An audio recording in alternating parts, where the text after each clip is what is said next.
الحمد لله الذي أبدع الأفلاك والأرضين، والصلاة والسلام على من كان نبيا وآدم بين الماء والطين، وعلى آله وأصحابه أجمعين. أما بعد، فأعوذ بالله من الشيطان الرجيم. بسم الله الرحمن الرحيم. قد جاءكم من الله نور وكتاب مبين. آمنت بالله صدق الله مولانا العظيم، وبلغنا رسوله النبي الأمين المكين الكريم، ونحن على ذلك لمن الشاهدين والشاكرين، والحمد لله رب العالمين. مولاي صل وسلم دائما ابدا على حبيبك خير الخلق كلهم، هو الحبيب الذي ترجى شفاعته لكل هول من الأهوال مقتحم. محمد سيد الكونين والثقلين والفريقين من عرب ومن عجم. يا رب بالمصطفى بلغ مقاصدنا، فاغفر لنا ما مضى يا واسع الكرم. وہ جو نہ تھے تو کچھ نہ تھا، وہ جو نہ ہو تو کچھ نہ ہو، جان ہے وہ جہان کی، جان ہے تو جہان ہے. بخدا خدا کا یہی ہے در، نہیں اور کوئی مفر مفر. جو وہاں سے ہو یہیں آ کے ہو، جو یہاں نہیں وہ وہاں نہیں. اللہ کی سرتاب قدم شان ہے یہ، انسان نہیں انسان وہ انسان ہے یہ. قرآن تو ایمان بتاتا ہے انہیں، اور ایمان یہ کہتا ہے میری جان ہے یہ. محترم قابل قدر بزرگوں، نوجوان ساتھیوں، السلام علیکم ورحمۃ اللہ تعالی وبرکاتہ. آپ تمام حضرات کو جشن عید میلاد النبی مبارک ہو. اس مجلس کے سجانے اور اس کے اہتمام کرنے والوں کو خصوصی مبارکباد،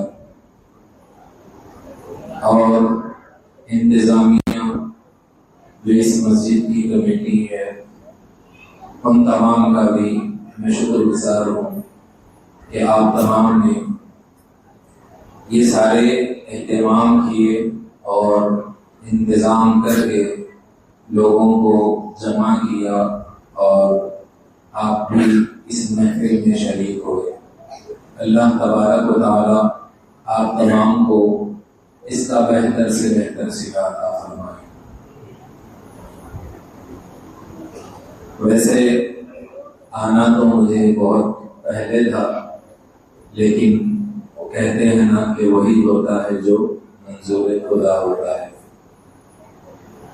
میں تقریباً عصر کی نماز پڑھا کے نکل چکا، لیکن اوپر سے کافی دور تک بہت زیادہ بارش، جس کی وجہ سے گاڑیاں رک چکی تھی، اور اسی بارش کی وجہ سے ٹریفک بھی جام ہو گئی تھی. میں تقریباً 6 بجے کے آس پاس اوپر پہنچ گیا، لہذا آپ تمام حضرات کو کافی انتظار کرنا پڑا. اس کے لیے میں معذرت خواہ ہوں. ایک مرتبہ ہم اور آپ مل کر بارگاہ رسالت محمد صلی اللہ علیہ وسلم میں جھوم جھوم کر درود پاک پڑھیے. اللہم صلی علی سیدنا و مولانا محمد بارک وسلم صلاۃ و سلاما علیک یا رسول اللہ. شاید آپ لوگ بہت زیادہ بیزار ہو گئے، انتظار کرتے، اسی لیے درود بھی نہیں پڑھ رہے زور سے پڑھیے نا، تاکہ مجھے بھی لگے کہ ہم سننے کے موڈ میں صلی اللہ علیہ نبی الامی وآلہ صلی اللہ علیہ وسلم صلاۃ و سلام علیک یا رسول اللہ۔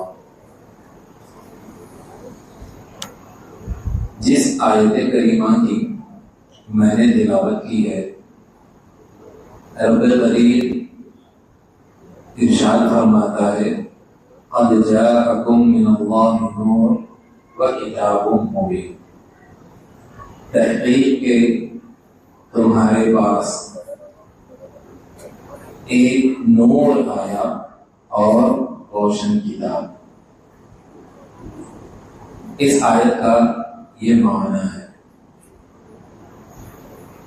اس آیت میں نور کون ہے، نور سے مراد کیا چیز ہے، کون سی ذات ہے، یہ آج ہم سننے کی کوشش کریں گے۔ تقریباً میری یادداشت کے مطابق 6 یا 7 تفسیر کی کتابوں میں نور سے مراد ہمارے اور آپ کے آقا جناب محمد رسول اللہ صلی اللہ تعالی علیہ وسلم کی ذات ہے، اور کتاب مبین سے مراد قرآن مجید ہے۔ پہلے نور کس کو کہتے ہیں اس کو جان لیں گے۔ نور روشنی، اس کو سمجھنے کے لیے آپ پوری مسجد میں جو یہ چھوٹی چھوٹی لائٹیں، یہ جھومر کی لائٹیں ہیں جو بازار میں گلی میں یہ سب لگ رہی ہیں، اس کو نور کہا جا سکتا ہے۔ اس نور کو کس لیے ہم لگاتے ہیں؟ اس کا مقصد سیدھا سیدھا آدمی کو نظر آ جائے، اندھیرے میں چلنے کی طاقت آ جائے، منزل تک جانے کے لیے راستہ نظر آ جائے، یہی اس کا مقصد ہوتا ہے۔ گھر میں اس کو روشن اس لیے کیا جاتا ہے ایک دوسرے کی پہچان ہو جائے، تاکہ اندھیرے میں آدمی کو نہ دیکھ سکے، گھر والے ایک دوسرے کو پہچان نہ سکے۔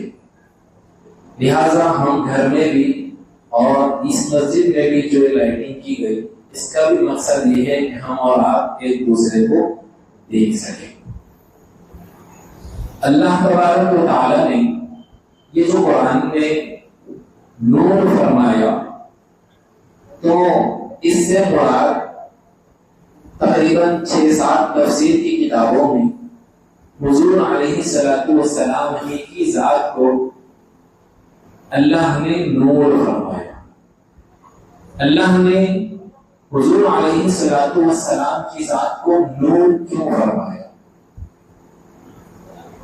تو آپ کو تاریخ میں دیکھنا ہوگا کہ حضور علیہ السلام جس دن دنیا میں تشریف لائے اور حضرت عیسیٰ علی نبینا علیہ السلام دنیا سے جب اٹھا لیے گئے، آپ کو اللہ نے زندہ آسمان پہ اٹھا لیا، تو حضرت عیسیٰ علیہ السلام کے آسمان پر اٹھائے جانے سے ہمارے نبی کے دنیا میں آنے تک کا جو زمانہ گزرا، جو پیریڈ گزرا، جو وقت ہے، جو سال ہے، اس کو کہا جاتا ہے زمانہ فترت۔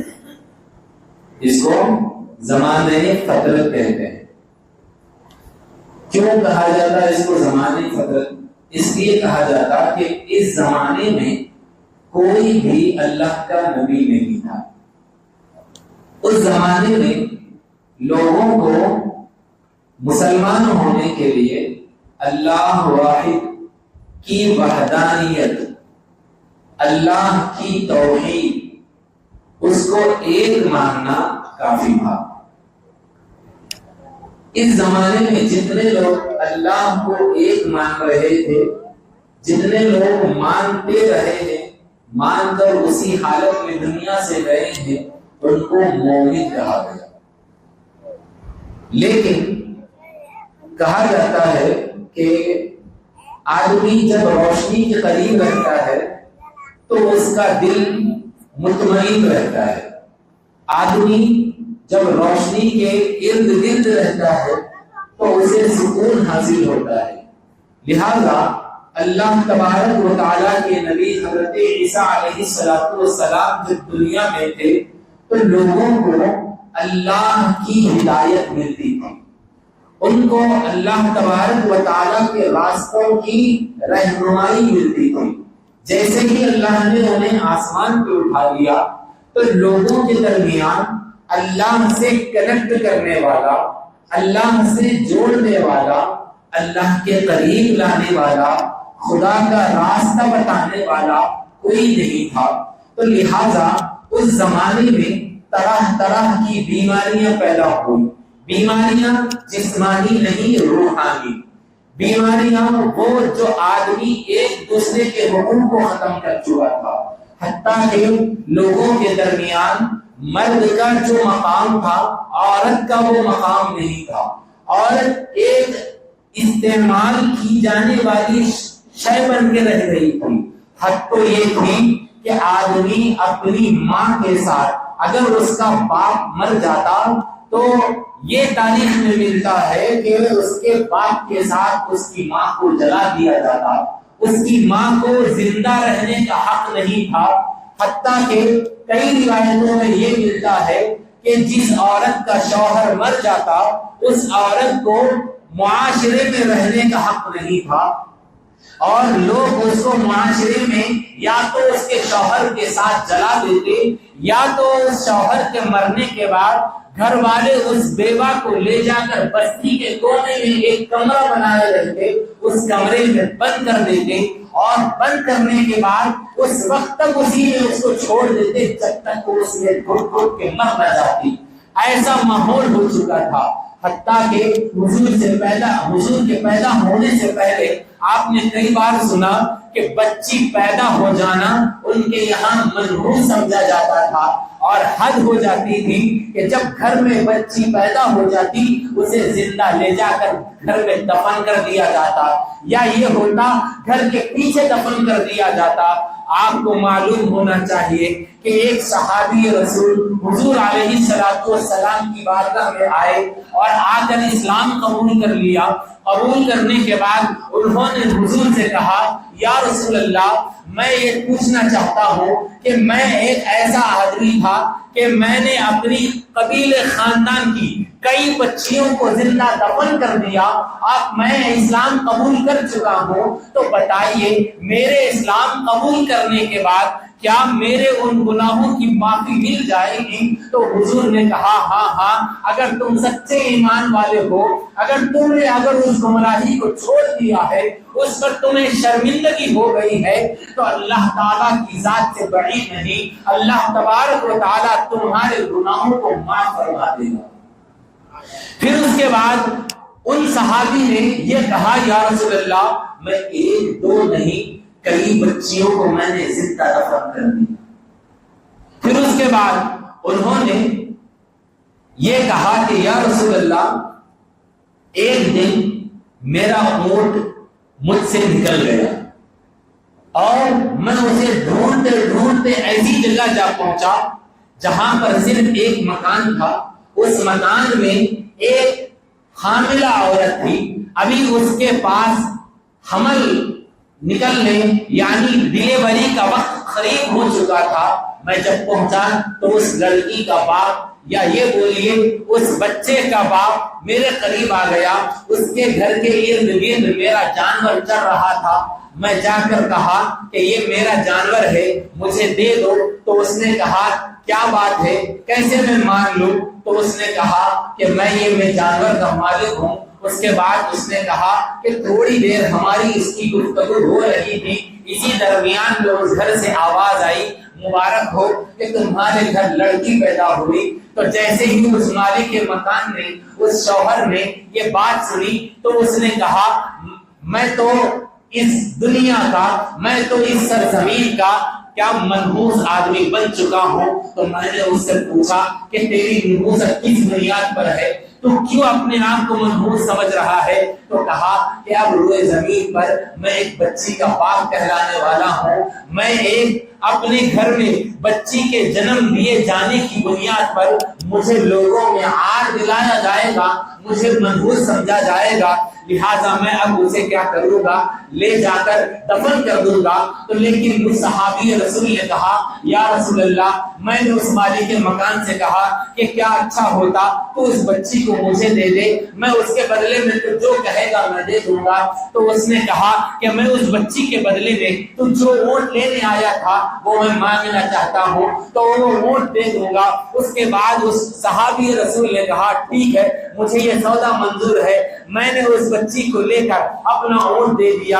اس کے بعد کہا کہ میں بہت دور سے آیا ہوں، لہٰذا تو اپنے غلام کو میرے ساتھ اس سواری پر بھیج دے تاکہ میں اپنی منزل تک پہنچ جاؤں، اس منزل تک چھوڑ آ جائے، اس کے بعد یہ سواری لے جائے۔ یا رسول اللہ، ایسا میں نے تقریباً 360 بچیوں کی جان بچا دی، ایسا میں نے 360 بچیوں کی جان بچائی، اور ہر بچی کے بدلے میں مجھے ہر بار ایک جانور دینا پڑا، اور میں نے ایسا 360 جانور دے کر 360 بچیوں کو بچا لیا۔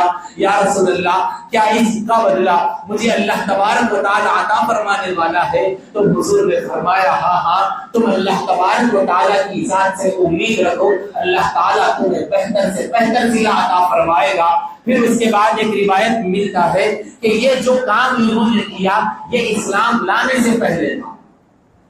یہ جو 360 اونٹوں کو انہوں نے خیرات کیا یا دے کر بچیوں کو لیا، تو انہوں نے پوچھا یا رسول اللہ، میں نے ایسی بچیوں کو بچایا تو کیا میرے لیے یہ اللہ تبارک و تعالیٰ کی بارگاہ میں ہدایت کا سبب بن سکتا ہے، ثواب کا سبب بن سکتا ہے؟ تو حضور نے کہا کیا یہ اچھی بات نہیں ہے کہ اللہ نے اسی کی بدولت تمہیں اسلام دے دیا؟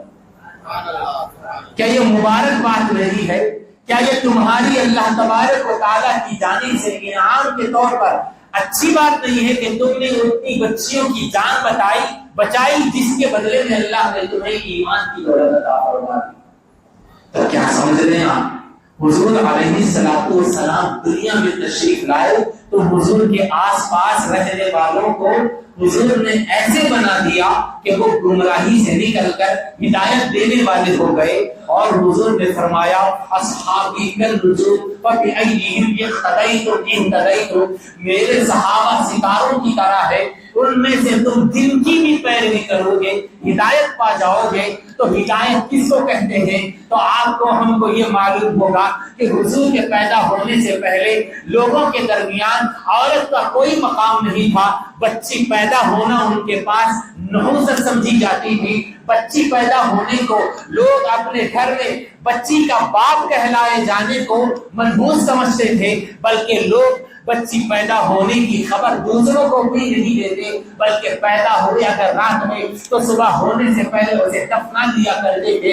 ایسے گھٹا ٹوٹ ماحول میں، ایسے ظلمت میں، ایسی گمراہی میں اللہ تبارک و تعالیٰ کی ماننے والی مخلوق رب کی بارگاہ میں دعا کرنے لگی، یا رب کائنات، ہمیں اگر زندگی دینے والا، اگر کوئی ہمیں مقصود ہے، اگر تو ہمیں زندگی دینا چاہتا ہے تو ہماری جان بچانے والے کو دنیا میں بھیج دے۔ تو اللہ تبارک و تعالیٰ کی بارگاہ میں ایسی کئی جان دیے جانے والی خواتین نے اللہ کی بارگاہ میں دعا کی، ایسی کئی ظلم ڈھانے والی یا ظلم سہنے والی خواتین نے اللہ کی بارگاہ میں دعا کی، تو اللہ تبارک و تعالیٰ نے ایسی گمراہی میں، ایسی ظلمت میں، ایسے اندھیرے میں جو راہ راست پر نہیں تھے، جو ایسی گمراہی میں جن کے یہاں بچیاں پیدا ہونا، جن کے یہاں باپ کے ختم ہو جانے پر، باپ کے مر جانے پر خاتون کو اس کے ساتھ جلائے جانا یا کسی بند کوٹری میں بند کر مرنے تک چھوڑ دیے جانے پر جو ظلم سہنے والی خواتین تھی، انہوں نے رب کائنات کی بارگاہ میں یہ دعائیں کی کہ مولا ہمیں کوئی بچانے والا ہے تو بھیج دے، ہماری زندگیوں کو زندگی دینے والا بھیج دے۔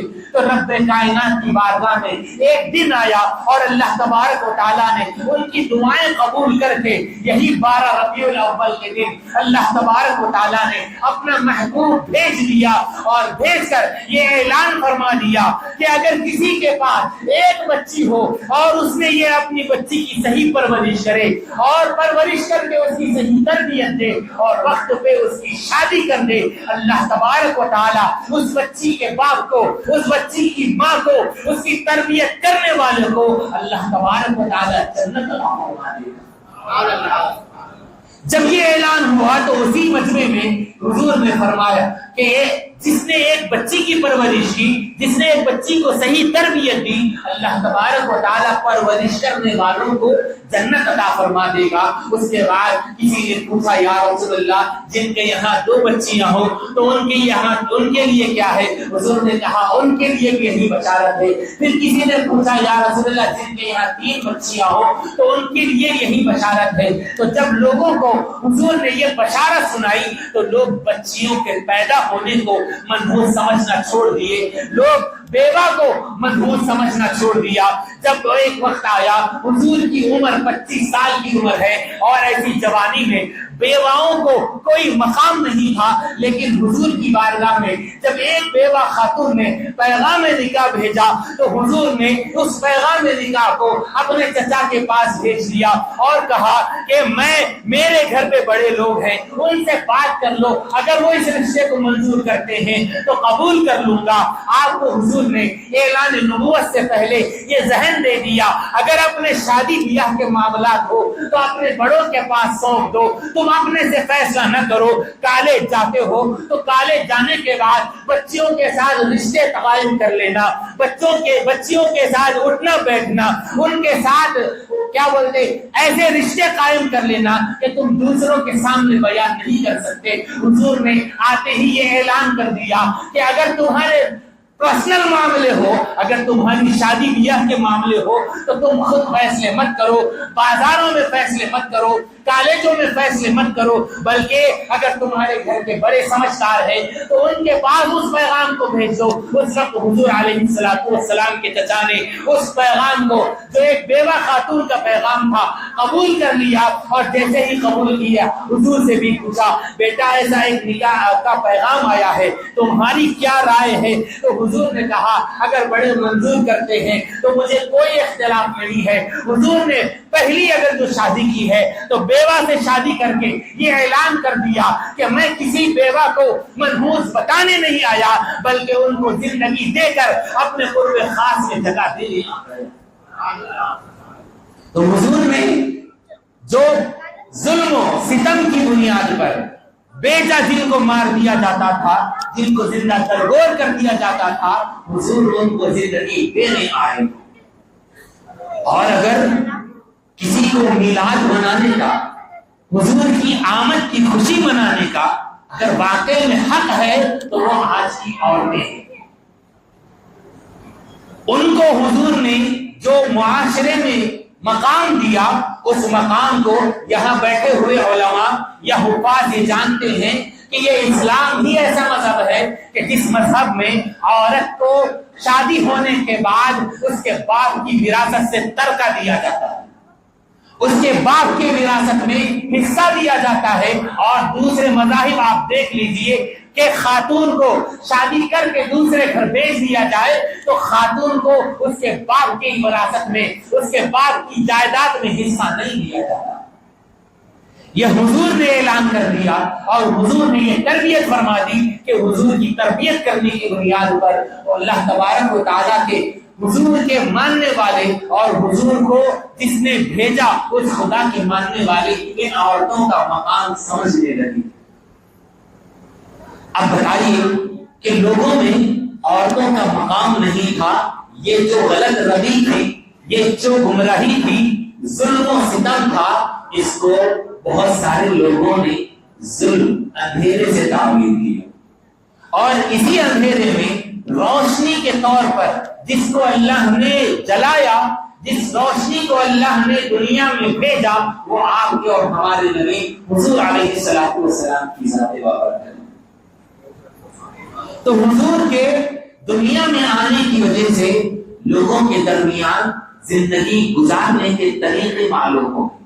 حضور کے دنیا میں آنے کی بنیاد پر ہم کو اللہ سے جو تعلق بندگی کا ہے وہ حضور کی بنیاد پر ہے، ورنہ آپ تاریخ جانتے ہیں یا تاریخ سننے ہیں کبھی، یا تاریخ پڑھنے والے، یا اگر تاریخ سے شوق رکھتے ہیں تو تاریخ پڑھیے، آپ کو معلوم ہوگا کہ اس تاریخ میں حضور علیہ الصلوۃ والسلام جب دنیا میں آئے تو عرب میں آئے، اور عرب کا ماحول یہ تھا کہ ایک کٹورے کی بنیاد پر، ایک معمولی سی کٹورے کی بنیاد پر دو لوگوں میں جھگڑا ہوا، اس جھگڑے کو پورا قبیلہ، خاندان لڑنے لگا۔ اتنا نہیں بلکہ روایت میں آیا ہے وہ جنگ، وہ لڑائی، ان خاندانوں کے درمیان جو جھگڑا نفرت کا تھا وہ تقریباً 100 سال تک چلا۔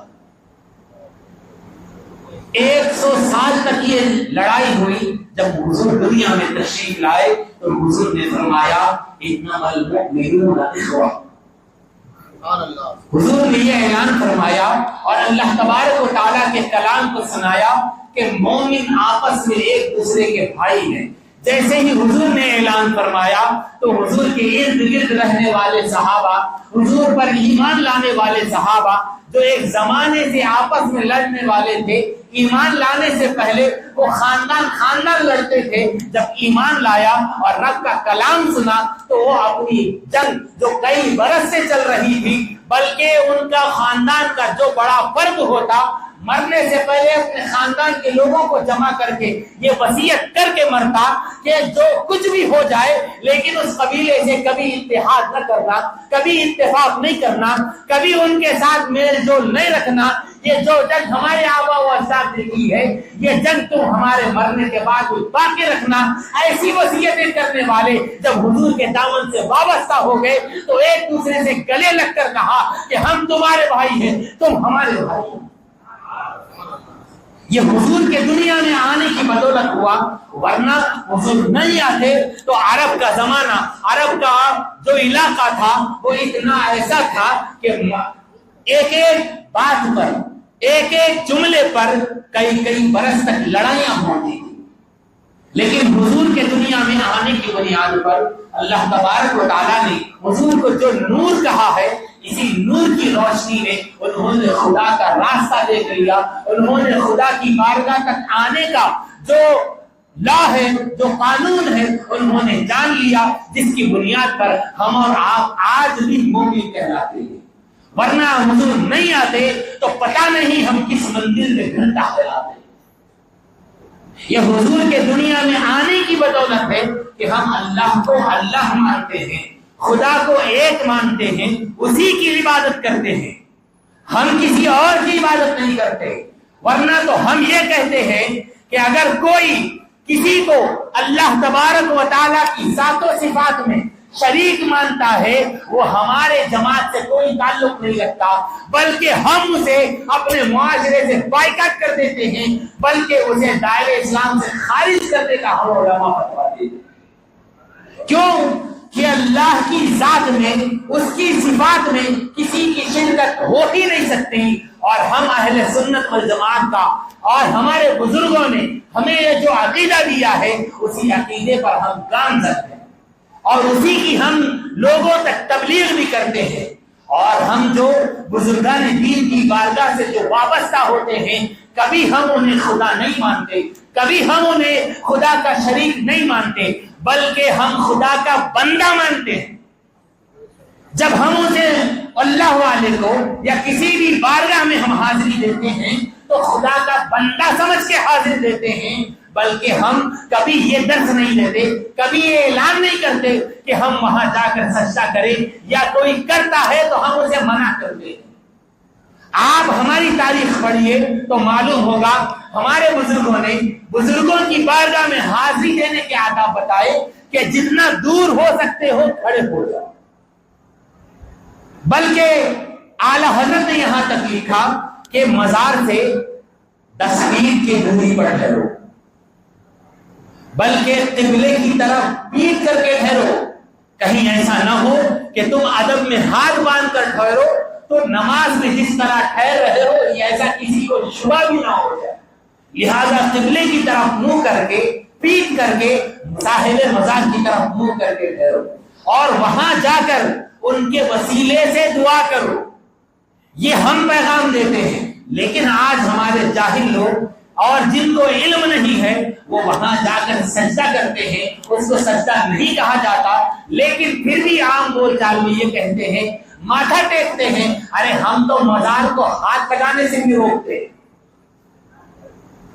صاحب مزار کی مٹی جو ان کے جسم سے لگی ہے، اس مٹی کا مقام جو ہے اس مقام تک ہم نہیں پہنچ سکتے، کیونکہ آپ اور ہم جانتے ہیں کہ آدمی جس مٹی سے، جس زمین کے حصے کی مٹی سے بنا ہے، دوبارہ اسی مٹی میں جاتا ہے۔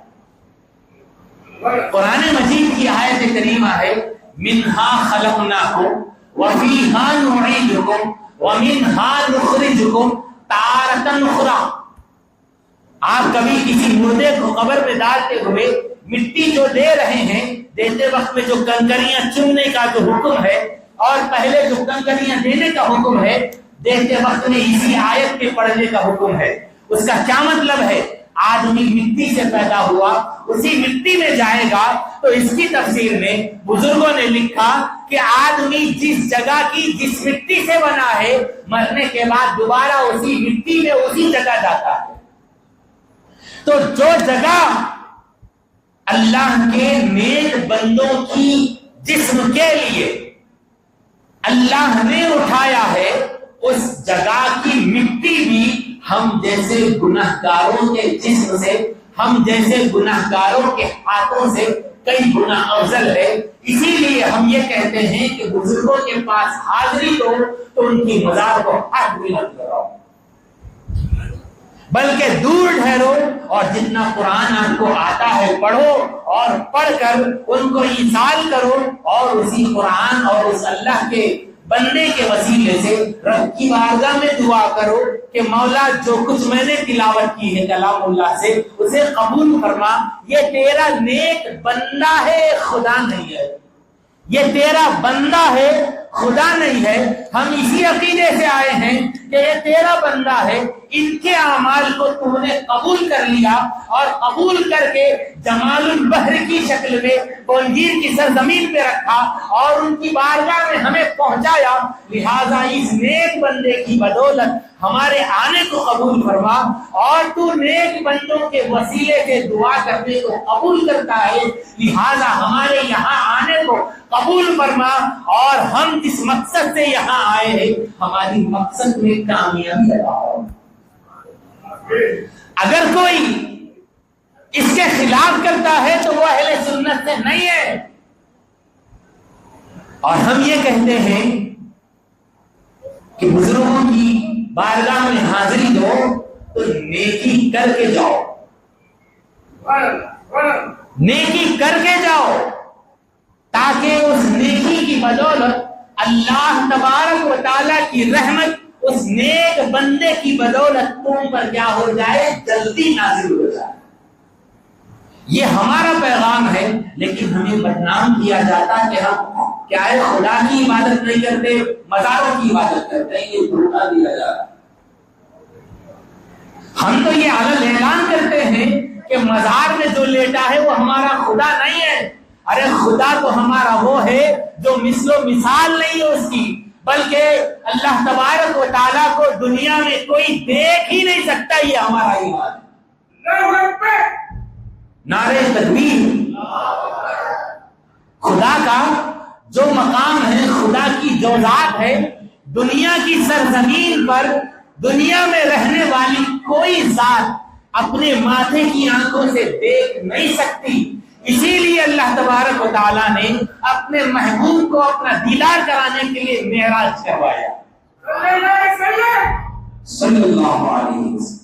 معراج کرانے کا مقصد اللہ تبارک و تعالیٰ کی ذات کو کوئی دنیا میں دیکھ نہیں سکتا، اور اللہ تبارک و تعالیٰ تک جانے کا جو راستہ ہے، جو اندھیرا ہو گیا ہے، جس اندھیرے میں ہم بہت چکے ہیں، اس راستے کو دکھانے کے لیے، اس راستے میں روشنی کا کام دینے کے لیے اللہ تبارک و تعالیٰ نے اپنے حبیب کو نور بنا کر بھیجا۔ اسی نور کی بدولت ہم خدا کی عبادت کر رہے ہیں، اسی نور کی بدولت ہم خدا کے یہاں سجدہ کرنے کا ڈھنگ جانتے ہیں، ورنہ تو ہم خدا کی بارگاہ میں سجدہ کرنے کا ڈھنگ بھی نہیں جانتے۔ بلکہ حضور نے فرمایا اصلی کما رأیتمونی، تم نماز پڑھو ایسے جیسے تم مجھے دیکھ رہے ہو۔ بلکہ قرآن مجید میں جگہ جگہ آیا اقیموا الصلاۃ وآتوا الزکاۃ، نماز قائم کرو اور زکات ادا کرو، لیکن نماز کیسے ادا کرنا ہے؟ تو اللہ نے فرمایا کہ لقد خلق، کہ حضور علیہ السلام کی ذات تمہارے لیے اسوہ حسنہ ہے۔ کہ یہ اسوہ حسنہ کیا ہے؟ حضور اللہ تبارک و تعالیٰ کی عبادت کیسی کرنی ہے وہ کر کے بتایا، یہی کرنا ہمارے لیے اسوہ حسنہ ہے۔ حضور نے جیسی نماز ادا کی ہے ویسی نماز پڑھنا یہ اللہ تبارک و تعالیٰ کو منظور ہے، اور ہم خدا کو جو خدا مان رہے ہیں اور خدا کو خدا سمجھ کے اس کے گھر میں سجدہ کر رہے ہیں، یہ حضور کے بتانے کی وجہ ہے۔ ارے حد تو ہے کہ قرآن جو نماز میں فرض ہے، اس فرض کو بھی اللہ تبارک و تعالیٰ جو نازل فرمایا حضور کے سینے مبارک پر نازل فرمایا۔ اگر قرآن نازل نہ ہوتا تو ہم نماز جیسی افضل العبادت جس میں قرآن پڑھنا فرض ہے وہ بھی ہم ادا نہیں کرتے، بلکہ قرآن کہتا ہے کہ لو انزلنا هذا القرآن على جبل لرأيته خاشعا متصدعا من خشیت اللہ، کہ یہ قرآن اگر پہاڑ پہ اتار دیا جاتا تو یہ خدا کے خوف سے، خدا کی خشیت سے ایسے پھوٹ جاتا کہ پھوٹ کر ریزے ریزے ہو جاتا۔ لیکن ہمارے اور آپ کے نبی کی رحمت ہے کہ حضور نے جلال خدا کو اپنے سینے میں محفوظ کر کے اپنی امت کے لیے قرآن آسان کر کے بھیج دیا۔ یہ حضور ہی کے دنیا میں آنے کی بدولت ہے خدا کا کلام پڑھ سک رہے ہیں، ورنہ خدا کے یہ رسول نہ آتے تو قرآن بھی ہم تلاوت نہیں کر سکتے۔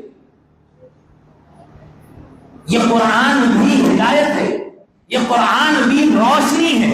کتاب مبین جو کہا گیا روشن کتاب ہے، اس کتاب کو جو روشن کی صفت سے اللہ نے متصل کیا تو کیا روشنی ہے؟ یہی روشنی ہے۔ نماز پڑھو، زکات دو، حج کرو، اور جو مستحق ہے ان کی مدد کرو۔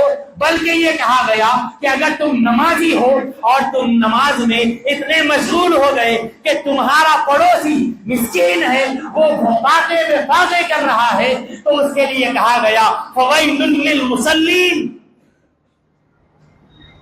کہ ایسے مصلیوں کے لیے ویل ہے۔ کیا مطلب؟ کہ اس کا مطلب یہ ہے کہ تم نماز میں مشغول ہو لیکن بندے خدا جو فاقے بے فاقے کر رہا ہے اسے بھول جا رہے ہو، تو تمہاری نمازیں تمہارے کام نہیں آئے گی، بلکہ اس کی خیر خواہی کرنا تمہاری نفل عبادت سے افضل بتایا گیا۔ اور یہ کس نے بتایا؟ قرآن نے بتایا۔ اور یہ قرآن کس نے دیا ہمیں؟ اللہ نے دیا۔ کس پر نازل کیا؟ حضور پر نازل فرمایا۔ تو جو کتاب روشنی دینے والی ہے تو اس کتاب کو بھی روشنی کہا گیا، اور یہ قرآن جس سے اتارا گیا اسے بھی روشنی کہا گیا۔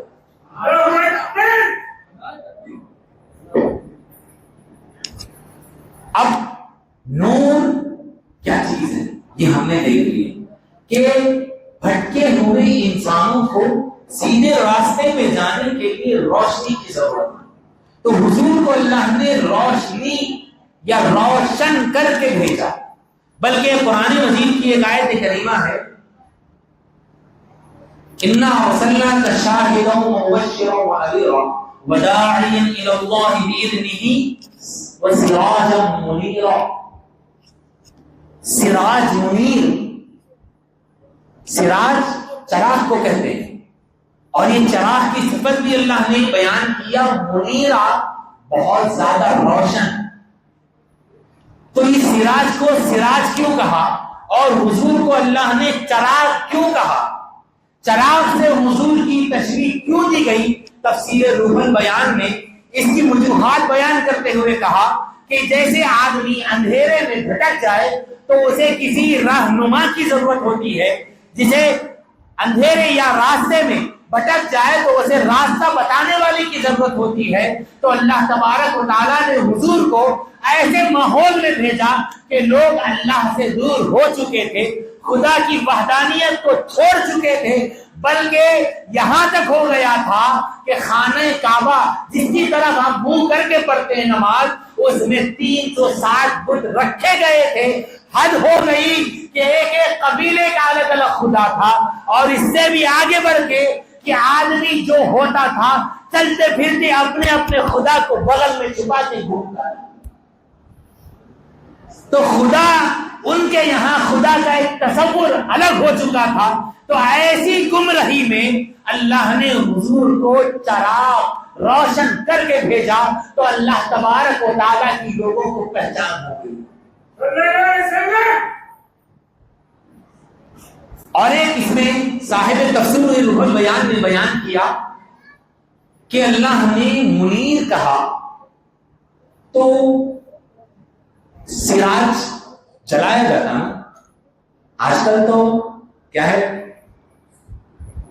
ٹارچ کا زور آ گیا اور ڈیجیٹل لائٹنگ ہو گئی.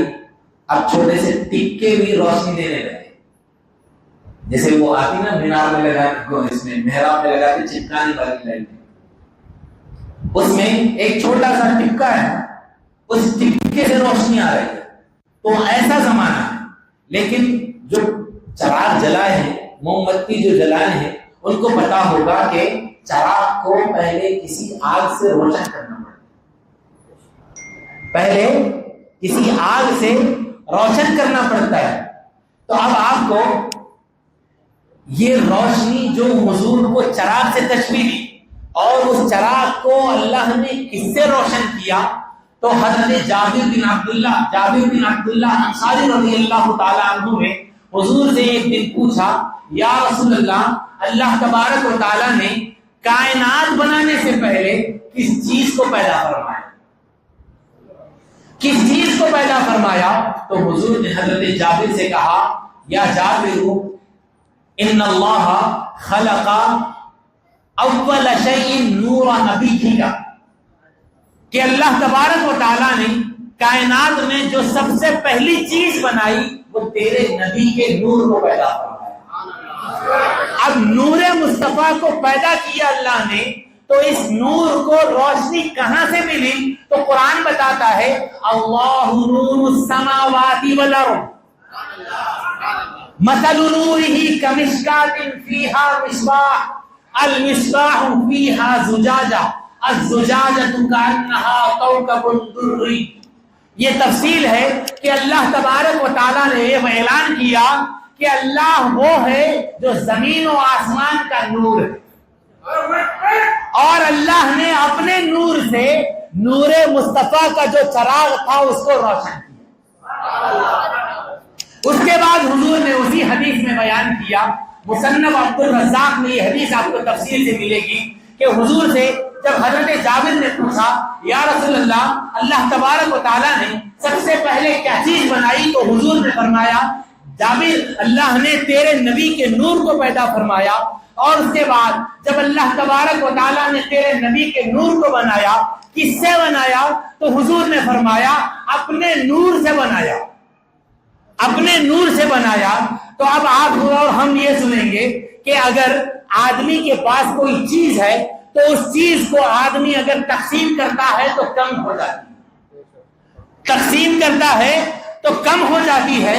تو ایسی ہی بات حضرت موسیٰ علیہ نبینا علیہ الصلوۃ والسلام نے اللہ تبارک و تعالیٰ سے پوچھا، یا رب، کہ تو روشنی ہے, تو نور ہے, تیری ذات بے مثل و مثال ہے, کوئی دیکھ نہیں سکتا.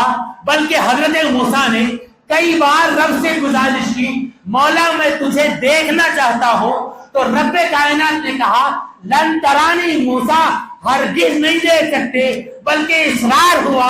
تو اللہ تبارک و تعالیٰ نے کہا موسیٰ طور پہ جاؤ, میں اپنے نور کی تجلیوں کا کروڑواں حصہ یا میں اپنے نور کے جو پردے ہیں اس کے 1000ویں حصے کا ایک پردہ ہٹا کر اس کی ایک جھلک میں طور پہ ڈال دوں گا, وہیں سے تم میرے نور کو دیکھ لینا. تو حضرت موسیٰ جب طور پر پہنچے تو نور خدا کو دیکھا تو خر موسیٰ صعقا. قرآن نے بیان کیا کہ موسیٰ رب کے نور کی تابش نہ لا کر بے ہوش ہو کر زمین پر گر پڑے. تو اللہ تبارک و تعالیٰ کی اس موسیٰ کلیم اللہ نے رب کی بارگاہ میں عریضہ پیش کیا, مولا تو کہتا ہے نور ہے اور تو اپنے حبیب کو سراج منیر کہا ہے, اس سراج کو, اس روشنی کو, اس چراغ کو تو کس چیز سے روشن کیا؟ تو اللہ تبارک و تعالیٰ نے موسیٰ علیہ نبینا علیہ السلام سے اللہ نے بالتفصیل بیان کیا, کہا کہ موسیٰ تو میرے خزانے کو نہیں جانتا. تو حضرت موسیٰ نے تو کہا یا رب تیرا خزانہ کیا ہے؟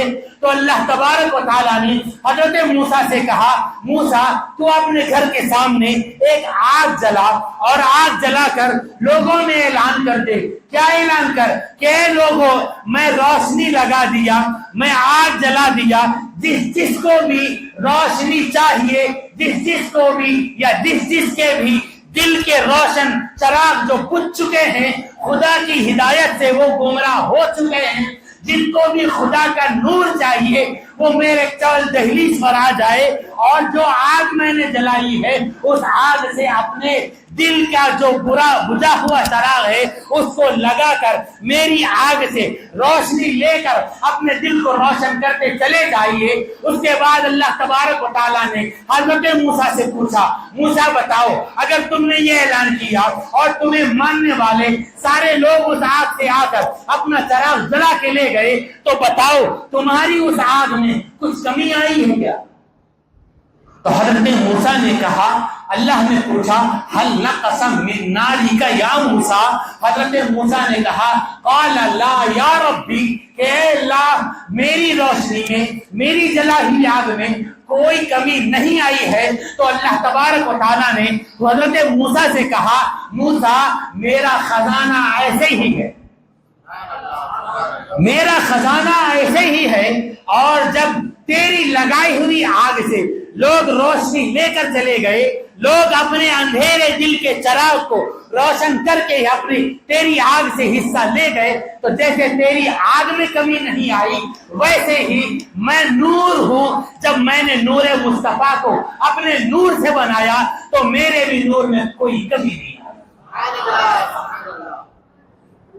پھر اس کے بعد حضور علیہ السلام نے یہ کہا کہ یہ تیرے نبی کا نور جو اللہ نے بنایا تھا اس کو اللہ نے اپنے مرضی کے مطابق اپنے پاس چھوڑ دیا. کب تک چھوڑا کوئی اس کا بیان نہیں, بلکہ اس کو اگر سمجھنا ہے تو ایک روایت آپ نے کئی بار سنی ہوگی.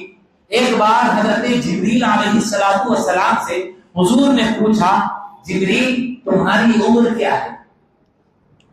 جبریل تمہاری عمر کیا ہے؟ تو حضرت جبریل نے کہا اے اللہ کے محبوب مجھے میری عمر کا کوئی اندازہ نہیں, مجھے اپنے پیدا کیے جانے کا زمانہ نہیں معلوم, میری ایج کیا ہے مجھے نہیں معلوم, لیکن اتنا پتا ہے کہ میں 70,000 سال میں ایک ستارہ دیکھتا تھا جو خدا کے قرب میں یا عرش کے گرد گرد چمکتا تھا, اس کو میں نے 72,000 مرتبہ دیکھا.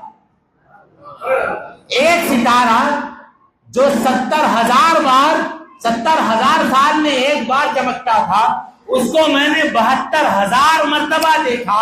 تو حضرت جبریل نے جیسے ہی یہ کہا تو حضور نے یہ فرمایا جبریل تجھے بتا دوں کہ وہ ستارہ جو چمکتا تھا جس کو تو نے 70,000 سال میں ایک بار دیکھا اور وہ 70,000 سال میں جو ایک بار چمکتا تھا اس کو تو نے 72,000 بار دیکھا، رب قدیر کی قسم ہے وہ چمکنے والا ستارہ میں ہی ہوں۔ اس سے اندازہ ہوتا ہے کہ کتنا زمانہ اللہ نے نور مصطفیٰ کو پیدا کر کے اپنے قرب میں چھوڑ دیا۔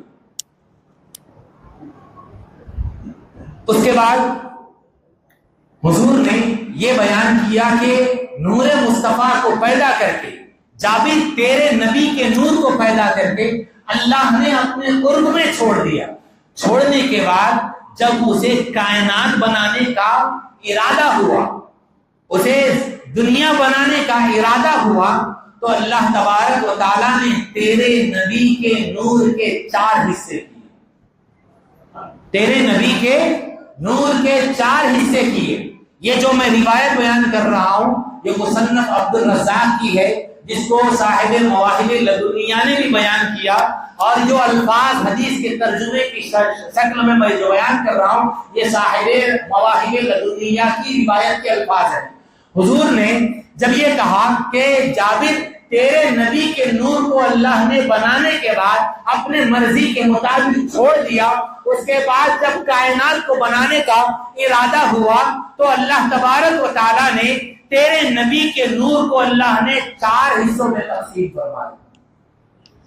پھر اس کے بعد 4 حصوں میں سے سب سے پہلے اللہ نے جس چیز کو بنایا، اس روایت کو بیان کرتے ہوئے حضور نے فرمایا جابر جب اللہ نے تیرے نبی کے نور کو بنایا تو اس وقت نہ لوح تھا، نہ قلم تھا، نہ جنت تھی، نہ دوزخ تھا، نہ فرشتے تھے، نہ آسمان تھا، نہ زمین تھی، نہ سورج تھا، نہ چاند تھا، نہ جن تھے، نہ انسان تھے، بلکہ ان سب سے پہلے اللہ نے تیرے نبی کے نور کو بنایا۔ تو حضور صلی اللہ تعالی علیہ وسلم کا نور سب سے پہلے پیدا ہوا، اور اللہ نے بتایا کہ حضور صلی اللہ تعالی علیہ وسلم کے نور کو بنانے کے بعد میں نے نور مصطفیٰ کی تقسیم کی، اور تقسیم کرنے کے بعد سب سے پہلے 4 میں تقسیم کیا، اور جب 4 میں تقسیم کیا تو پہلے حصے سے نور مصطفیٰ کو 4 میں تقسیم کیا تو 4 میں سے پہلے حصے سے اللہ تبارک و تعالیٰ نے قلم بنایا، اس کے بعد دوسرے حصے سے اللہ نے لوح محفوظ پیدا فرمایا، تیسرے حصے سے اللہ نے عرش بنایا، پھر جب 3 حصے سے اللہ نے 3 چیزیں بنائی تو چوتھے حصے کی پھر 4 تقسیم فرمائی، اس چوتھے حصے کی پھر 4 تقسیم فرمائی، پھر اس 4 میں سے اللہ نے پہلے حصے سے حملۃ العرش یعنی اللہ کا جو عرش ہے اس عرش کو اٹھانے والے جو فرشتے ہیں ان کو پیدا فرمایا، پھر اس کے بعد اللہ نے کرسی، ایک روایت میں ہے کہ لوح قلم عرش کرسی یہ بنایا، اور عرش کو اٹھانے والے فرشتوں کو بنایا، ایک روایت میں یہ ہے کہ اس کرسی کو اٹھانے والے فرشتوں کو بنایا، ایک روایت میں یہ ہے کہ کرسی بنایا۔ اللہ نے دوسرے یعنی پہلے 4 کے 3 حصے سے 3 چیزیں بنی، پھر اس کے چوتھے حصے کے 4 حصے ہوئے، پھر ان 4 حصوں میں سے پہلے حصے سے اللہ نے عرش کو اٹھانے والے فرشتوں کو بنایا، دوسرے حصے سے کرسی بنائی، تیسرے حصے سے اللہ نے باقی سارے ملائکہ کو پیدا فرمایا۔ پھر جب یہ 4 حصے کے 3 حصے سے ایک مخلوق، 3 طرح کی مخلوق پیدا ہوئی۔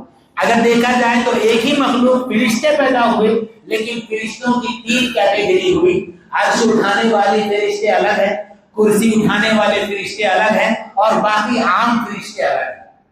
تو 3 کیٹیگری کے ایک مخلوق یعنی ملائکہ کو پیدا فرمایا، پھر اس کے چوتھے حصے سے اللہ نے پھر 4 تقسیم فرمایا، پھر 4 حصے بنانے کے بعد اللہ نے پہلے حصے سے آسمان بنایا، دوسرے حصے سے زمین بنایا، تیسرے حصے سے جنت دوزخ بنایا، تیسرے حصے سے جنت دوزخ بنایا۔ اب پھر اس چوتھے حصے کی پھر 4 تقسیم ہو گئی، اس چوتھے حصے کی پھر 4 تقسیم فرمائی۔ اب یہاں غور کرنے کی بات ہے کہ ان 4 جو تقسیم ہوئی، اس چوتھے حصے کے 4 حصوں میں سے پہلے حصے سے اللہ نے مومنوں کے دل کے نور کو پیدا کروایا۔ مومنوں کے دل کا جو نور ہے، اس نور کو پیدا فرمایا۔ آپ اگر فقہ سے تعلق رکھتے ہیں تو یا فقہ پڑھ چکے ہیں تو آپ کو معلوم ہوگا، فقہا نے کہا کہ فراست مومن سے آدمی کو ڈرنا چاہیے۔ فراست مومن سے آدمی کو ڈرنا چاہیے۔ کہا فراست مومن کیا ہے؟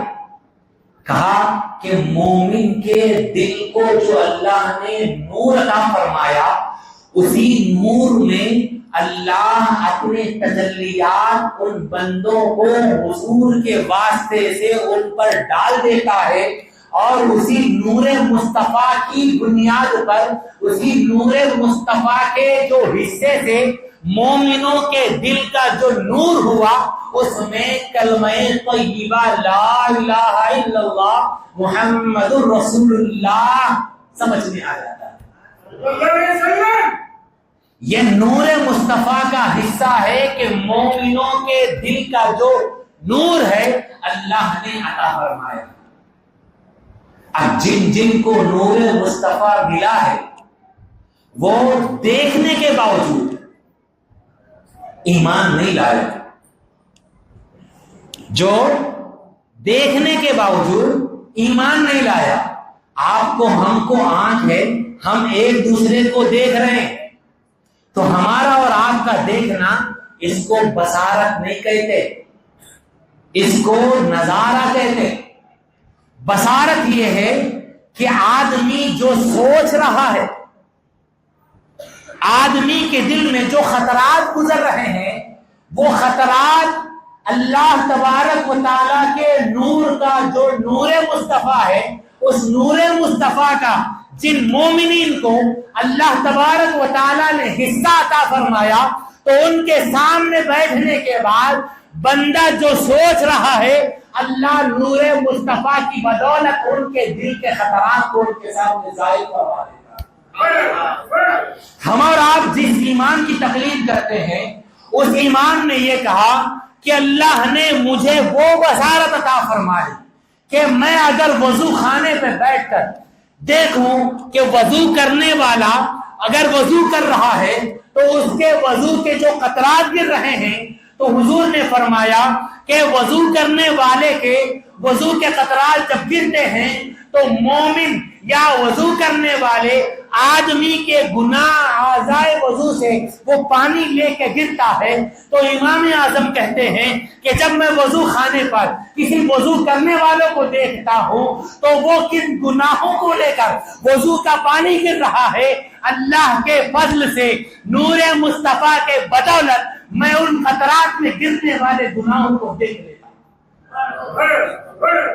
بلکہ روایت میں یہ آیا ہے کہ ایک مرتبہ حضرت امام اعظم رضی اللہ تعالی عنہ اپنی مسجد کے وضو خانے پہ وضو کر رہے ہیں، ایک نوجوان آیا وضو کر رہا ہے، تو حضرت امام اعظم نے وضو کرنے کے بعد اس نوجوان کو بلا کر نصیحت کی، بیٹا تو ماں باپ کی نافرمانی کرتا ہے، اچھا ہے کہ تو ماں باپ کی نافرمانی سے پرہیز کر، ان کی اطاعت کر، یہ تجھے بہتر ہوگا، تیری دنیا و آخرت بہتر ہونے کے لیے کافی ہے۔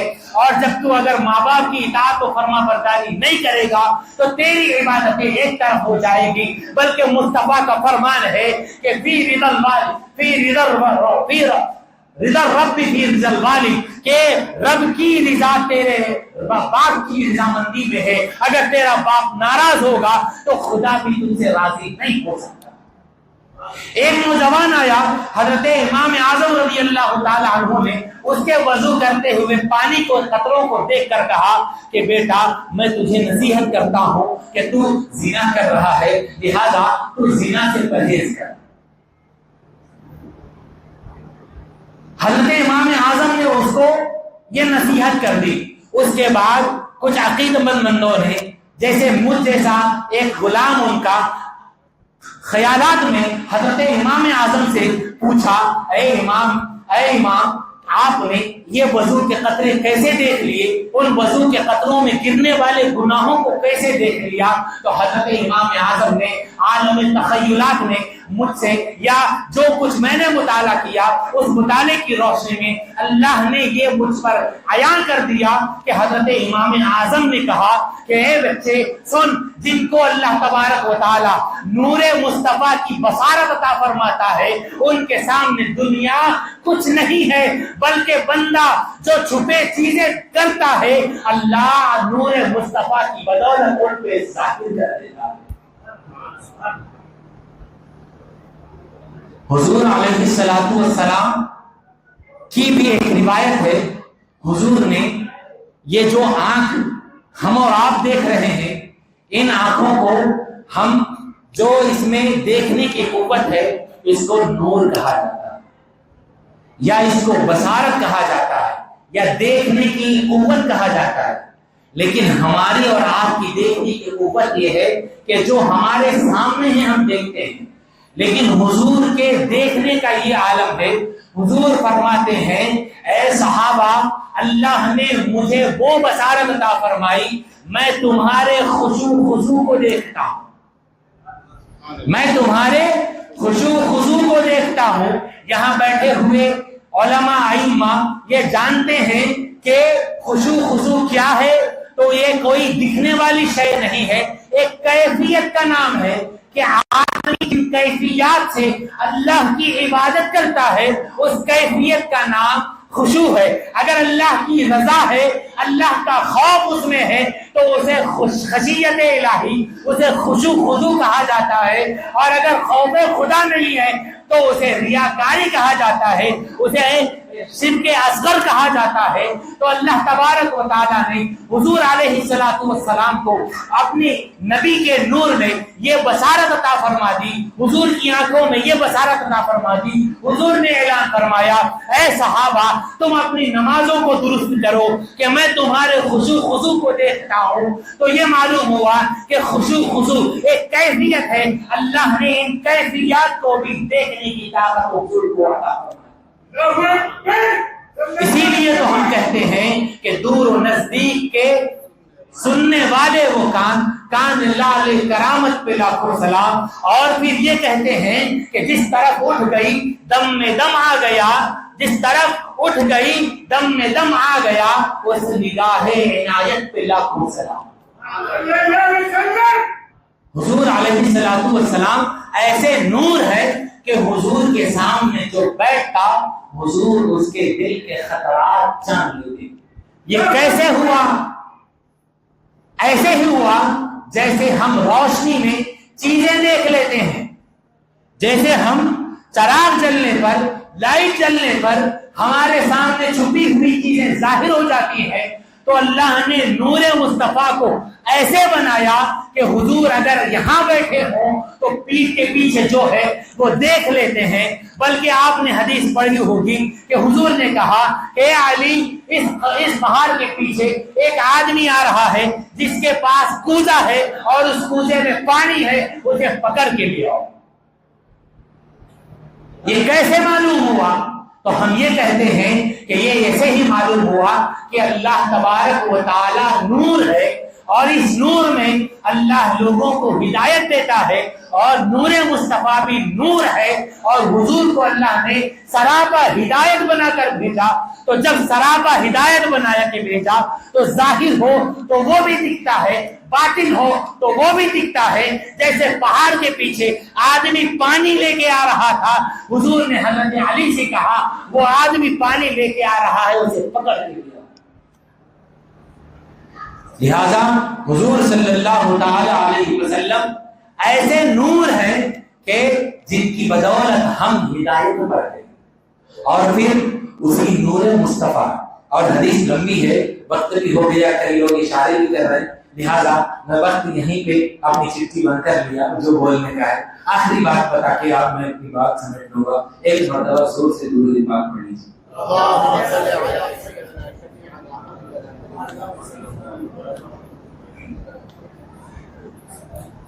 یہ تفصیل یہیں پہ روک دیجیے. اب ہے حضور کو دنیا میں بھیجے جانے کا مقصد کیا ہے؟ مقصد آمد مصطفیٰ یا مقصد آمد نور مصطفیٰ، کہ حضور جو نور بنا کر بھیجے گئے، اس نور کے دنیا میں آنے کا، دنیا میں رکھ کے بھیجنے کا مقصد کیا ہے؟ تو ہم اس سوال کے جواب میں قرآن کھولتے ہیں تو قرآن یہ کہتا ہے لقد جاءکم رسول من انفسکم عزیز علیہ ما عنتم حریص علیکم بالمؤمنین رؤوف رحیم. کیا معنی؟ لقد جاءکم رسول، تحقیق ضرور تمہارے پاس تمہیں میں سے رسول آئے اور تمہارے درمیان میں آئے. عزیز علیہ، وہ تم پر مہربان ہے، تمہیں اللہ تک جوڑنے کے لیے، اللہ تک پہنچانے کے لیے، خدا تک کنیکٹ کرنے کے لیے انہوں نے جو تکالیف برداشت کی ہے، جو تکالیف صحیح ہے، اس کو آپ نے تاریخ میں پڑھا ہوگا، کئی بار سنا ہوگا. حضور نے جس وقت اعلان نبوت فرمایا، جس وقت حضور نے اعلان نبوت فرمایا، اس اعلان نبوت کرنے کے بعد کئی لوگوں نے حضور کو نہیں مانا، کئی لوگوں نے نہیں مانا، حتیٰ کہ حضور نے لوگوں کو اعلان کرنے کے لیے، اللہ کا رسول ہونے کو بتانے کے لیے ایک دعوت قائم کی. اس دعوت میں حضور نے اپنے خاندان کے، قبیلے کے، علاقے کے لوگوں کو بلایا. بلانے کے بعد اعلان کیا، اے میرے قبیلے والوں، میرے خاندان والوں، سنو، اللہ نے مجھے تمہارا نبی رسول بنا کر بھیجا. تو روایت میں یہ آیا ہے کہ سب لوگوں نے یہ اعلان سن کر کیا کیا؟ دعوت چھوڑ کے نکل گئے، دعوت چھوڑ کے نکل گئے، حتیٰ کہ خاندان کے لوگ بھی ساتھ چھوڑ گئے، ساتھ چھوڑ دیے. پھر ہوا کیا؟ حضور نے دوبارہ دعوت کی، دوبارہ دعوت کر کے اب یہ کہا کہ اب کھانا بعد میں کھلائیں گے، پہلے اعلان کریں گے. پہلی دعوت میں کیا ہوا تھا؟ کھانا پہلے کھلایا گیا، بعد میں اعلان کیا گیا.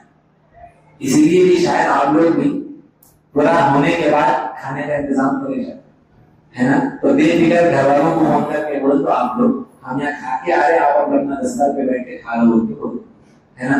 گھر میں ہوں گے، اس کا انتظار کریں گے دستار کھانے، لہٰذا روک دیجیے، آپ کے کھانے کا یہاں انتظام ہے نہیں موسم. تو حضور صلی اللہ علیہ وسلم نے جب یہ اعلان فرمایا تو لوگوں نے ماننے سے پھر انکار کر دیا، انکار کر دیا. تو اس وقت اس پورے مجمع میں جس نے حضور کو اللہ کا نبی سب سے پہلے مانا وہ حضرت سیدنا علی کے مرتضی رضی اللہ تعالیٰ عنہ کی ذات. ایک روایت میں حضرت سیدنا صدیق اکبر رضی اللہ تعالیٰ عنہ کی ذات، ایک روایت میں حضرت سیدنا خدیجہ الکبریٰ رضی اللہ تعالیٰ عنہ کی ذات ہے. تو پھر کیسے صحیح ہوگا؟ یہ ٹاپک الگ کے بارے میں بتائیں گے، لیکن اس اعلان کے بعد ماننے والے گنے چنے رہ گئے. گنے چنے لوگ تھے. اس کے بعد دھیرے دھیرے دھیرے نور مصطفیٰ کی روشنی پھیلتی گئی تو لوگ اللہ اور اس کے رسول پر ایمان لانا شروع کیا. اسی میں ابو جہل بھی تھا, عتبہ شیبہ بھی تھا, ابو لہب بھی تھا, جو روشنی پھیلنے کے بعد بھی قبول نہیں کرا. روشنی پھیلنے کے بعد بھی اسلام قبول نہیں کیا. تو کیا سمجھے کہ اللہ تبارک و تعالیٰ نے جن کے دلوں میں نور رکھا, تو جو حدیث میں نے سنائی ہے اس نور والی حدیث کے آخر میں حضور صلی اللہ تعالی علیہ وسلم نے فرمایا کہ مومنوں کے دل کا نور کیا ہے. اس کے بعد اللہ نے مومنوں کے جانوں کا جو نور ہے اس کو حضور نے فرمایا توحید. اور حضور نے فرمایا توحید کیا ہے, تو وہ کلمہ بھی حضور نے فرما دیا, لا الہ الا اللہ محمد رسول اللہ صلی اللہ علیہ وسلم. تو حضور جب یہ اعلان کیے تو نہیں مانا گیا. تو حضور دنیا میں آئے تھے اللہ سے جوڑنے کے لیے. اللہ کا جو کلام ہے, اللہ کے جو احکام ہے, ان کو بندوں تک پہنچانے کے لیے ہے.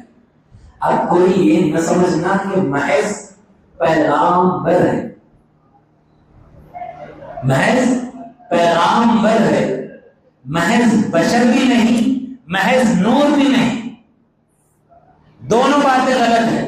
اگر کوئی صرف بشر کہتا ہے تو وہ بھی گمراہ ہے, صرف جو نور کہتا ہے وہ بھی گمراہ ہے. بلکہ کہنا ہوگا نوری بشر. حضور کو نوری بشر کہنا ہے, اور حضور کی جو بشریت ہے عام بشریت سے اعلیٰ ہے. عام بشر حضور کی طرح نہیں ہے. ارے حد ہو گئی تھی کہ حضرت عبداللہ ابن عباس رضی اللہ تعالی عنہ نے حضور علیہ الصلوۃ والسلام کے قریب میں نماز پڑھ رہے ہیں. لمبا واقعہ ہے, میں جو اپنے مقصد کی بات ہے وہ بیان کر رہا ہوں. نماز میں حضور نے حضرت عبداللہ ابن عباس کو اپنے قریب ٹھہرا لیا, کیونکہ جب امام ایک ہو مصلی بھی ایک ہو تو نماز پڑھنے کا طریقہ ہمارے فقہا نے بتایا, جہاں امام کی ایڑی ہو وہیں مقتدی کی انگلیاں ہونی چاہیے, وہیں سے مقتدی کی انگلیاں شروع ہونی چاہیے, یعنی ایک قدم دور ٹھہرنا چاہیے. ایک امام ایک مقتدی ہو. تو حضور نے ساتھ میں ٹھہرا لیا, ایسے ہی ٹھہرایا جیسے ایک قدم ہو. تو حضرت عبداللہ ابن عباس رضی اللہ تعالی عنہ رکعت باندھنے کے بعد نماز میں پیچھے چلے گئے. حضور نے ایک روایت میں ہے کہ حضرت عبداللہ ابن عباس کے پریشانی کے بعد پکڑ کے کھینچ کے برابر کی. پھر اس کے بعد حضرت عبداللہ ابن عباس پیچھے چلے گئے. پھر حضور نے پھر ایک روایت میں ہے کہ کان پکڑ کے سامنے کیا. پھر حضرت عبداللہ ابن عباس پیچھے چلے گئے. جانے کے بعد نماز ہوئی. نماز کے بعد حضرت عبداللہ ابن عباس سے حضور نے پوچھا, اے میری خاتون کے بھانجے حضرت میمونہ رضی اللہ تعالی عنہا ام المؤمنین کے آپ بھانجے, اسی لیے آپ گھر میں تھے, اسی لیے آپ گھر میں تھے. یہ مت سمجھنا کہ بے پردگی میں کیسے تھے, یہ بھانجے تھے. آپ کو معلوم ہے خالہ ماں کے برابر ہے, خالہ کا مقام ماں کے برابر ہے. تو یہ حضرت عبداللہ ابن عباس کی خالہ تھی جو حضور کی زوجہ تھی. تو رشتہ داری میں رات گزار رہے, وہیں رات میں گھر میں تھے. تو رات میں جب رات کی نماز کے لیے آپ بیدار ہوئے تو وہ قیام اللیل تھی. بعض نے یہ کہا وہ تہجد کی نماز تھی. تو اس تہجد کی نماز میں حضرت عبداللہ ابن عباس کو حضور نے ساتھ میں کھڑا دیا. کھڑانے کے بعد نماز کے بعد پوچھا, بتاؤ تم بار بار پیچھے کیوں جا رہے؟ تو اب میں آپ کو بتا رہا ہوں, جو لوگ صرف بشر مانتے ہیں ان کے لیے بھی درس ہے, جو صرف نور مانتے ہیں ان کے لیے بھی درس ہے, اور جو بشر مان کر, نوری بشر مان کر عام بشریت کا دعویٰ کرتے ہیں, ہمارے اور آپ کی طرح سمجھتے ہیں, ہم جس طرح انسان ہیں ویسے ہی وہ انسان مانتے ہیں. ان کے لیے صحابی کا عقیدہ سن لیجیے. حضرت عبداللہ ابن عباس نے کہا اے اللہ کے نبی، آپ اللہ کے نبی ہیں، رسول ہیں، امام الانبیاء ہے، خاتم النبیین ہے. تو جب خاتم النبیین ہے، ایک امتی کا یہ مقام نہیں ہے کہ وہ نبی کے برابر پھیل جائے.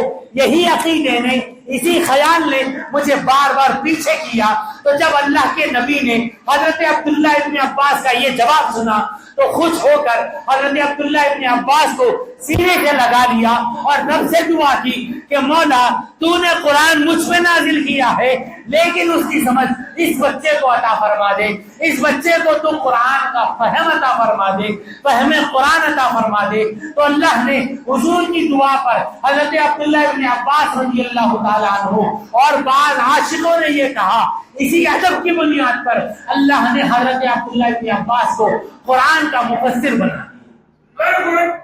اور تمام صحابہ میں حضرت عبداللہ ابن عباس کا جو مقام ہے، سب صحابہ جب کسی آیت کی تفسیر میں پھنس جاتے یا ان کو شک ہو جاتا یا سمجھنے میں دشواری ہوتی تو بڑے بڑے اکابر صحابہ انہی کی طرف رہنمائی کر دیتے، جاؤ عبداللہ ابن عباس سے پوچھ لو، وہ اس کی صحیح تفسیر بتائیں. تو جس صحابی کا یہ عقیدہ ہو کہ خاتم النبیین کی برابری نہیں کی جا سکتی ہے، تو جو بشر مان کر عام بشر ہونے کا دعویٰ کر کے حضور کو اپنی طرح کہے گا وہ بھی گمراہ ہو جائے گا، اور جو صرف نور مان کر حضور کو بشر ہونے کا انکار کرتا ہے وہ بھی گمراہ ہو جائے گا. لہذا حضور عام بشر نہیں ہے بلکہ افضل البشر ہے، بلکہ سید البشر ہے، امام الانبیاء ہے، جس کی بنیاد پر جو سارے نبی مسجد اقصی میں جمع ہوئے تھے، سب لوگوں کی امامت کا جب سوال ہوا تو حضرت جبریل نے حضور کا ہاتھ پکڑ کر مصلی پہ امامت میں کھڑا دیا. اور کسی بھی نبی نے انکار نہیں کیا کہ ہم ان سے پہلے آئے، ہم ان سے زیادہ خوبصورت ہیں، ہم ان سے زیادہ تقوی والے ہیں.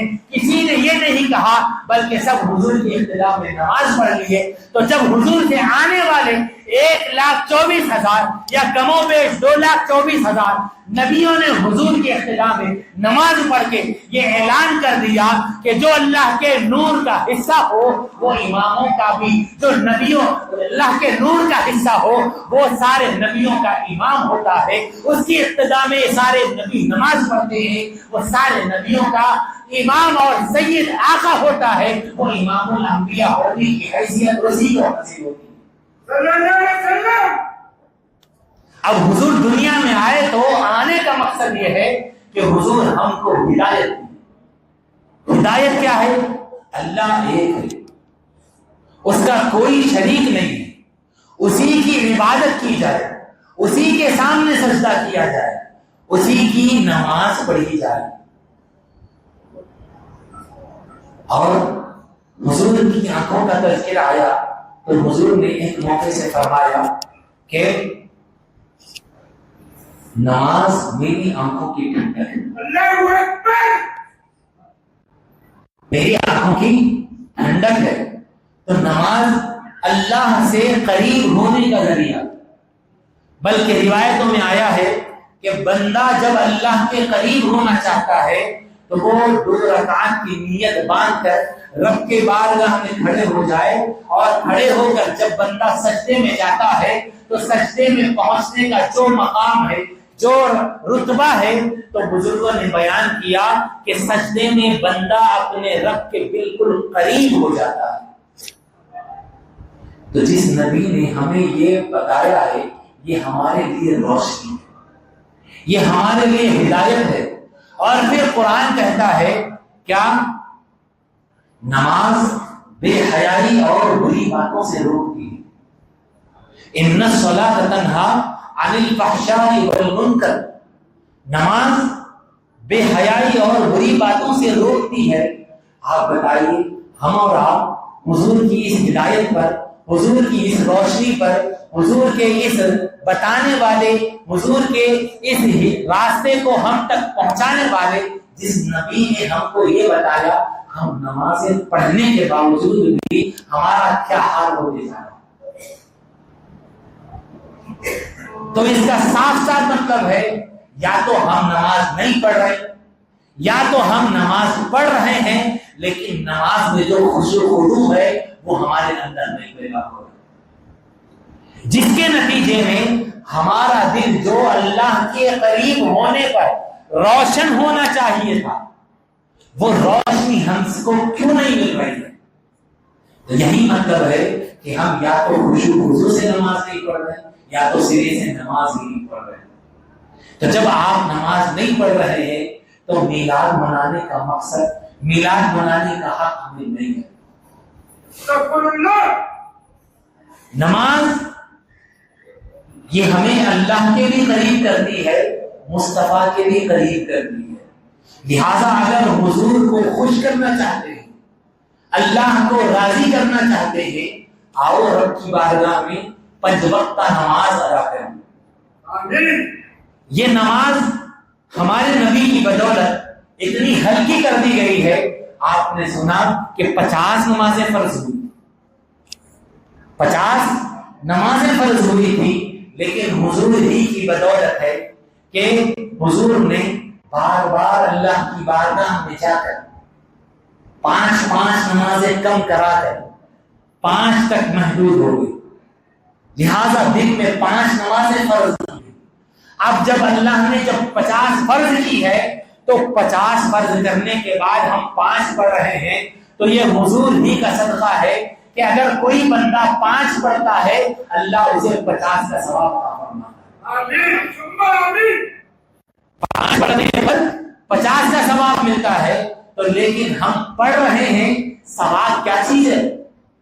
ثواب یہ ہے کہ خدا کا نور ہم کو حاصل ہو، ثواب یہ ہے کہ ہم خدا کے راہ پر رہیں، خدا کی راہ سے ہم بھٹکے نہیں۔ لیکن ہمارا حال آئے دن یہ ہوتے جا رہا ہے کہ جس نبی نے یہ کہا نماز ہمارے آنکھوں کی ٹھنڈک ہے، بلکہ حضور نے سفر و حضر میں نماز ادا فرمائی، بلکہ جنگ میں بھی ہیں تو دوران جنگ نماز کا وقت آیا تو نماز کو حضور نے ادا کر کے یہ اعلان کر دیا کہ یہ ساری چیزیں بعد میں ہیں، خدا کی عبادت پہلے ہے۔ لیکن ہمارا حال یہ ہے کہ ہم حضور کے ماننے والے ہیں، خدا کی وحدانیت توحید کا اقرار کرنے والے ہیں، اس کے باوجود ہم نمازیں نہیں پڑھ رہے، اس کے باوجود ہمیں خدا کا نور نہیں مل رہا، اس کے باوجود ہمیں نور مصطفیٰ نہیں حاصل ہو رہا ہے۔ تو یہ بات ہم کو سمجھنا چاہیے۔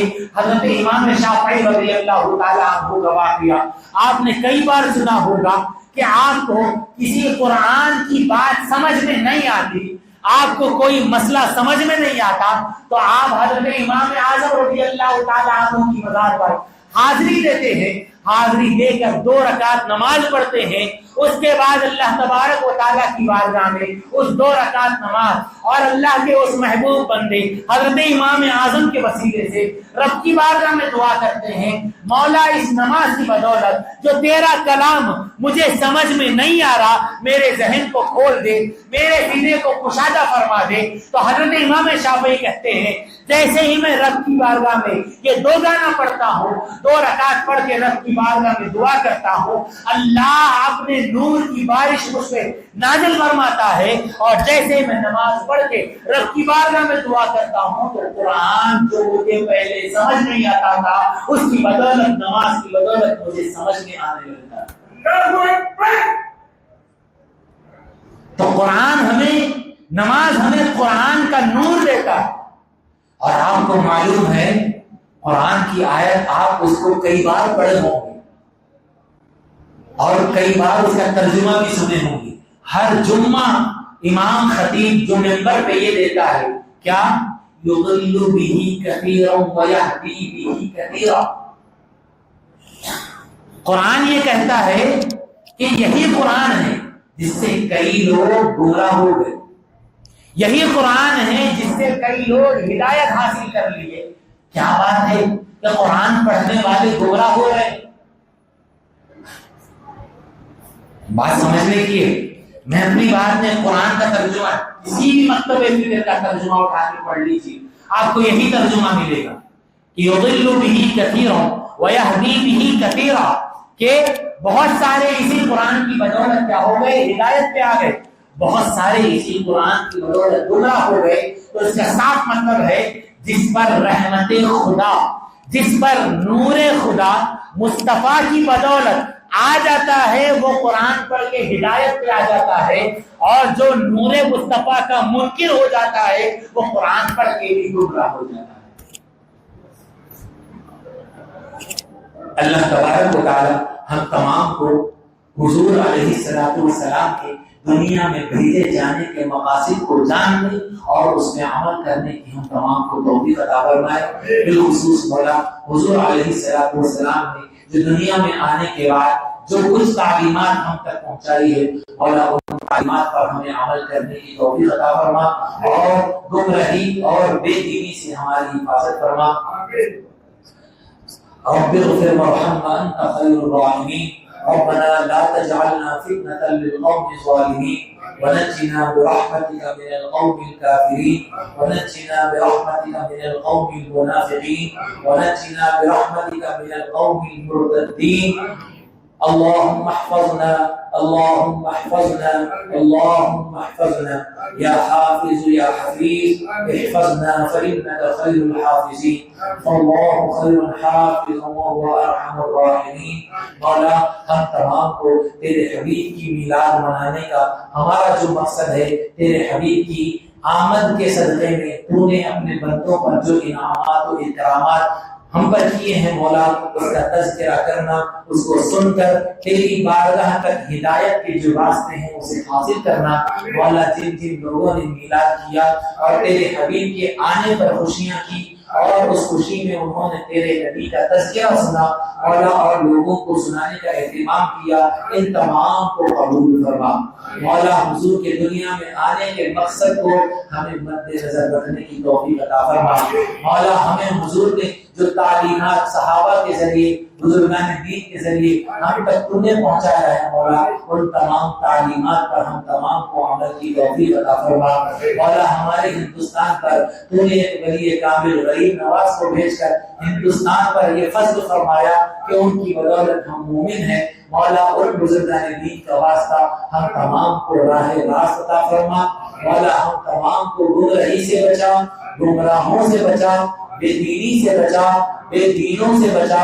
مولا ہم تمام کو تیری عبادت کا شوق عطا فرما، تیری عبادت کا جذبہ عطا فرما۔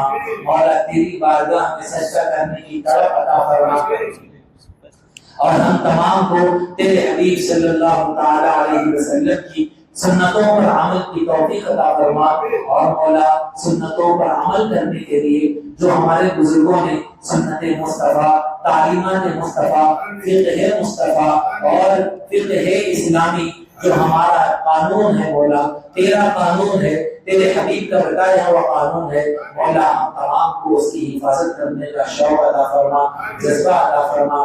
جو بے دین آج ہمارے اس قانون پر بری نظر ڈال رہے ہیں، مولا انہیں نیست و نابود فرما، انہیں صفِ ہستی سے مٹا۔ مولا ان کے اتحاد میں پھوٹ پیدا فرما، ان کو آپس میں لڑا دے۔ مولا انہیں لڑا کر جو ہمارے اسلامی قانون پر وہ جو بری نظر ڈال رہے ہیں، مولا ان کی نظروں کو غارت فرما، مولا انہیں دنیا سے غارت فرما۔ مولا ہمارے اسلامی قانون کی حفاظت فرما۔ مولا ہم تمام کو عمل کر کے بھی تیرے قانون کی حفاظت کرنے کی توفیق عطا فرما۔ مولا عمل دو طرح سے ہے، ایک کتابی شکل کی حفاظت، ایک فرامین مصطفیٰ کی حفاظت، اور دوسری مولا تیرے حبیب کے فرامین پر عمل کرنے کے بعد اس کی جو حفاظت، مولا ان دونوں راستوں سے قانون مصطفیٰ کی ہم تمام کو حفاظت کرنے کی توفیق عطا فرما۔ ہم تمام کو اعمال صالحہ کی توفیق عطا فرما۔ بس جو کچھ بھی کرے مولا تیری رضا کے لیے کرے، ایسی توفیق عطا فرما۔ مولا دنیا والوں کے دکھانے سے ہم تمام کو محفوظ فرما، ریاکاری اور ہم ناموں نوموں سے ہم تمام کی عبادتوں کو، ہم تمام کے اعمال صالحہ کو محفوظ فرما۔ رب اغفر وارحم وانت خیر الراحمین۔ مولا اس محفل کو جنہوں نے بھی سجایا، دام دلم قلم سحر جس طریقے سے بھی امداد کی، اس میں جو بھی نوجوان بڑے بوڑھے کمیٹی والے اور مصلیان کرام نے اس محفل کے سجانے میں جس طریقے سے بھی کوشش کی، مولا ان تمام کی کوششوں کو قبول فرما۔ مولا ان تمام کی کوششوں کا انہیں بہتر سے بہتر صلہ عطا فرما۔ مولا ہم تمام کو دنیا میں رہ تیرا اور تیرے حبیب کے ذات پر ایمان رکھنے والا بنا کر رکھ۔ مولا جب ہم دنیا سے جائیں تو ہماری زبانوں پر کلمہ طیبہ جاری ہو۔ ایک بار پڑھ لیجیے لا الہ الا اللہ محمد رسول اللہ صلی اللہ تعالی علیہ وسلم۔ مولا جیسے ہی ہماری زبانوں سے یہ کلمہ پورا ہو جائے، ہمارے جسم سے ہماری روح پرواز کر جائے۔ مولا ایسی پیاری موت عطا فرما۔ مولا ہم تمام کے ایمان، عقیدے، جان، مال، عزت، آبرو کی حفاظت فرما۔ مولا ہم تمام کا خاتمہ بالخیر فرما۔ وصلی اللہ تعالی علی خیر خلقہ ونور عرشہ سیدنا محمد وآلہ وأصحابہ اجمعین برحمتک یا ارحم الراحمین۔ وما علينا إلا البلاغ المبين۔ السلام عليكم ورحمة الله تعالى وبركاته۔ نماز عشاء ہوگی انشاءاللہ، عشاء کے بعد کھانا کھانے جائیں۔ اذان ہوگی، اذان کے 5 منٹ بعد جماعت ادا کر دی جائے گی۔ اس کے واسطے کھانے کا انتظام ہے، کھانے میں ضرور شرکت کریں۔